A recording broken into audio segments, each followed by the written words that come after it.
ಇಂದು ವಿಶ್ವವಿಖ್ಯಾತ ನಂದಿಗಿರಿಧಾಮಕ್ಕೆ ಗಿರಿ ಪ್ರದಕ್ಷಿಣೆ ಆರಂಭಗೊಂಡಿದೆ. ಭೋಗನಂದೀಶ್ವರ ದೇವಸ್ಥಾನದತ್ತ ಹರಿದು ಬಂದ ಭಕ್ತ ಸಾಗರ. ಭೋಗನಂದೀಶ್ವರ ದೇವಸ್ಥಾನದಲ್ಲಿ ಸರತಿ ಸಾಲಿನಲ್ಲಿ ನಿಂತು ದೇವರ ದರ್ಶನವನ್ನು ಪಡೆಯಲಾಯಿತು. ದೇವರ ದರ್ಶನ ಪಡೆದು ಗಿರಿ ಪ್ರದಕ್ಷಿಣೆಗೆ ಹೊರಡುತ್ತಿರುವ ಸಾವಿರಾರು ಭಕ್ತರು. ಬೆಂಗಳೂರು ಸೇರಿದಂತೆ ರಾಜ್ಯದ ವಿವಿಧ ಭಾಗಗಳಿಂದ ಆಗಮಿಸಿರುವಂತಹ ಭಕ್ತರು ಬೆಳಗಿನ ಜಾವ 4 ಗಂಟೆಯಿಂದಲೇ ಶುರುವಾದ ಗಿರಿ ಪ್ರದಕ್ಷಿಣೆ 18 ಕಿಲೋಮೀಟರ್ ದೂರದ ಗಿರಿ ಪ್ರದಕ್ಷಿಣೆ ನಡೆಸಿದಂತಹ ಭಕ್ತರು ನಂದಿಗಿರಿ ಪ್ರದಕ್ಷಿಣೆ ಮಾಡಿದರೆ ಕೈಲಾಸ ಪರ್ವತ ಸುತ್ತಿದಂತೆ ಎಂಬ ನಂಬಿಕೆ ಇದೆ. ಪ್ರತಿ ವರ್ಷ ಆಷಾಢ ಮಾಸದ ಕೊನೆಯ ಸೋಮವಾರ ನಡೆಯುವ ಗಿರಿ ಪ್ರದಕ್ಷಿಣೆ ಇದಾಗಿದೆ.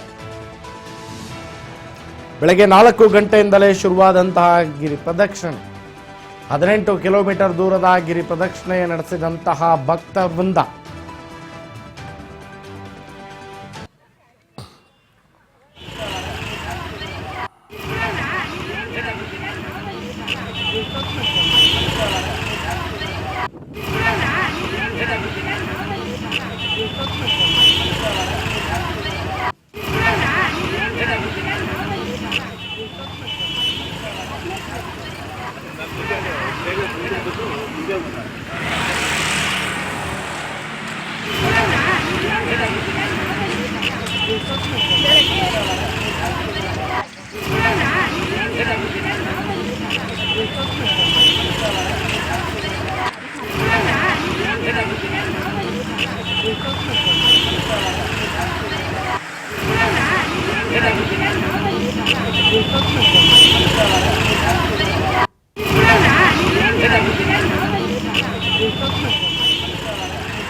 ವಿಶ್ವವಿಖ್ಯಾತ ನಂದಿಗಿರಿಧಾಮಕ್ಕೆ ಗಿರಿ ಪ್ರದಕ್ಷಿಣೆ ಆರಂಭಗೊಂಡಿದೆ. ಭೋಗನಂದೀಶ್ವರ ದೇವಸ್ಥಾನದತ್ರ ಹರಿದು ಬಂದಂತಹ ಭಕ್ತ ಸಾಗರ.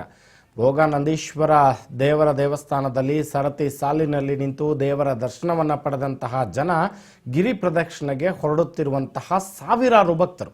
ಬೆಂಗಳೂರು ಸೇರಿದಂತೆ ರಾಜ್ಯದ ವಿವಿಧ ಭಾಗಗಳಿಂದ ಇವತ್ತು ಭಕ್ತರು ಅಲ್ಲಿ ಆಗಮಿಸಿದ್ರು. ಬೆಳಗ್ಗೆ 4 ಗಂಟೆಯಿಂದಲೇ ಶುರುವಾದಂತಹ ಗಿರಿ ಪ್ರದಕ್ಷಿಣೆಗೆ 18 ಕಿಲೋಮೀಟರ್ ದೂರದ ಗಿರಿ ಪ್ರದಕ್ಷಿಣೆ ನಡೆಸಿದಂತಹ ಭಕ್ತರು ನಂದಿಗಿರಿ ಪ್ರದಕ್ಷಿಣೆ ಮಾಡಿದರೆ ಕೈಲಾಸ ಪರ್ವತ ಸುತ್ತಿದಂತೆ ಎಂಬ ನಂಬಿಕೆ ಇದೆ. ಪ್ರತಿ ವರ್ಷ ಆಷಾಢ ಮಾಸದ ಕೊನೆಯ ಸೋಮವಾರ ನಡೆಯುವಂತಹ ಗಿರಿ ಪ್ರದಕ್ಷಿಣೆ ಇದಾಗಿದೆ.